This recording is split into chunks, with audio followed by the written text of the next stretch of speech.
తల్లిదండ్రుల్ని బాధ పెట్టిన ఏ పిల్లలు వాళ్ళ సక్సెస్ని కంటిన్యూస్గా చూడలేరు. మన హైదరాబాద్లోనే ఉండే నాగమారుతి శర్మ గారు, ఆయన సిబిఐ స్పెషల్ కోర్టు జడ్జిగా పనిచేశారు. ఆయన రామాయణం అంటే ఇంకా ఆయన అదే మార్గంలో ఉంటాడు.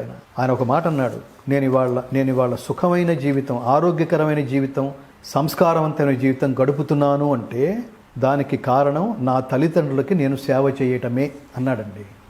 మీరు లంచం తీసుకోవచ్చు కదా, వాళ్ళంతటా వాళ్ళే ఇస్తున్నప్పుడు అని అంటే ఆయన ఇంకొక మాట అన్నాడు, ధర్మం తప్పితే మరణించినట్టే కదా, అది తెలిసి ఆ ప్రశ్న ఎలా అడుగుతారు అన్నాడు ఆయన.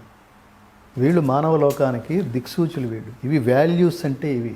నాకు జీతం ఇస్తున్నప్పుడు మీ దగ్గర నుంచి లంచం తీసుకోవడం ఏమిటి? లంచం ఇచ్చేవాడు నవ్వుతూ ఇస్తూ లోపల ఏం సంకల్పిస్తాడు? మీరు 10 కాలాల పాటు ఇలాగే లంచం తీసుకుంటూ క్షేమంగా ఉండండి సార్ అంటాడా? వీడు సర్వనాశనం అయిపోవాలని కాంక్షించాడు లోపల. అదే కదా తర్వాత కాలంలో నీ ఫ్యామిలీ ఎఫెక్ట్ అవ్వడానికి కారణం, నీ ఆరోగ్యాలు, మీ పిల్లల ఆరోగ్యాలు నాశనం అవడానికి కారణం.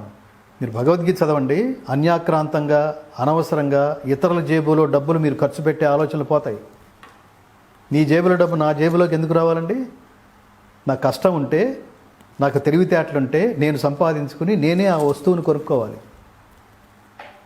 ఏదో సినిమాలో చూస్తారు, ఏదో చెప్తారు చూడండి, అక్కడ పోలీస్ ఆఫీసర్ ఏదో సెటిల్మెంట్ చేస్తాడు,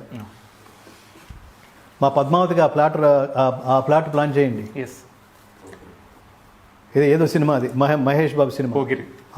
ఇవి సమాజంలో జరిగేవి. అవి నీ పద్మావతికి వాడెవడో ఫ్లాట్ ఇవ్వడం ఏమిటి? నీ భార్యకు వాడెవడో మల్లెపూలు కొనిపెట్టడం ఏమిటి?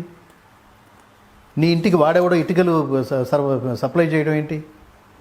అంటే ఎంత మానసిక వికలాంగుడివి నువ్వు, ఎంత మానసిక దుర్బలతంతో కొట్టుకుపోతున్నావు. వీటన్నిటి పరిహారం ఉంటుందని ఎందుకు తెలియట్లేదు నీకు? ఇవన్నీ తెలిస్తే, భగవద్గీత ఇవన్నీ తెలిస్తే, భగవద్గీతని ఎందుకు అండర్లైన్ చేస్తున్నావు అంటే అన్ని శాస్త్రాల సమాహారం ఇదొక్కటి చదివితే చాలు. గీత సుగీత కర్తవ్య కిమన్యై శాస్త్ర విస్తరై యా స్వయం పద్మనాభస్య ముఖపద్మ వినిశ్రిత.